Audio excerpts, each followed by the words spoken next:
Құрметті менің YouTube көрермендерім, өте керемет бір жасағаннан керемет болып шығатын самсаның тестісімен сіздермен бөлісетін боламын. Ендеше көріңіздер. Мен бүгінгі көптен сіздердің күтіп жүрген рецептеріңізбен бөлсем, ол самсаның рецептісі.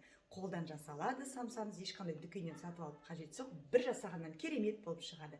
Ол үшін менің рецептімнен міндетті түрде жасап көріңіздер. Менің инстаграм оқырмандарым біледі, күнде сұрап жүр, сіз беріңізші маған рецептісін деп. Мен ютубқа саламын деп обещать еткен. Мен сол енді обещаниемді орындайын деп отырмын. Ендеше оқырмандар ютуб видеоның соңына дейін көріп, подписка жасамағаныңыздар, подписка жасап, комментарий жазып ұмытпаңыздар.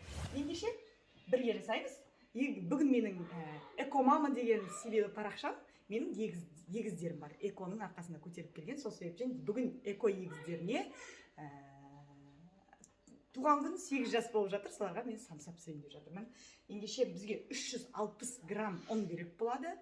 Мынандай сливочный масло или маргарин 160 грамм керек болады. Барлығын нақты етіп салыңыздар. Және иртыш қаймағын жазып саламын. Өте керемет қыздар. Сіздер де осыны пайдаланыңыздар. Және тек кішкене ол арзандау.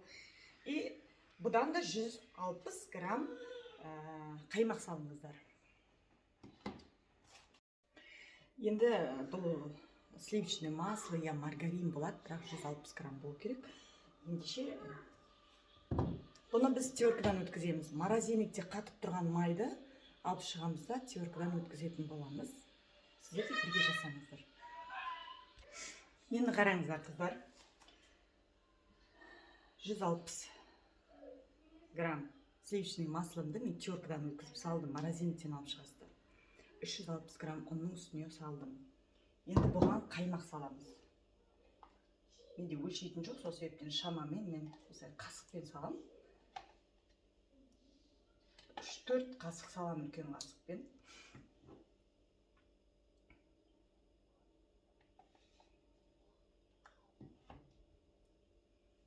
Болды. Енді жақсылап осыдан тесто жасайтын боламыз. Қолға жабыспайтын, өте қатты қылмайсыздар, ондай жұмсақ қылып жібермейсіздер, бірақ қолға жабыспайтын болып шығу керек. Барлығын жасап араластырамын. Ал көрермендер, міне жасап болдым тестіні, қараңыздар. Осындай қолға лепет етпейтін, жабыспайтын тесто болып шығу керек. Осыдан бұлтарай штук шығатын болады. 28-25 штуктай шығара аласыздар.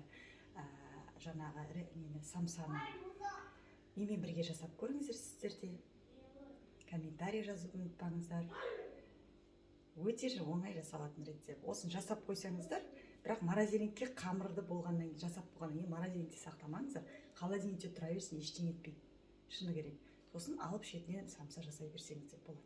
Енді мен оны демалтамын, әбден демалтқаннан кейін, содан кейін жасаймын. Сосын бірге жасайтын боламыз. Әбден демалуы керек қамыр.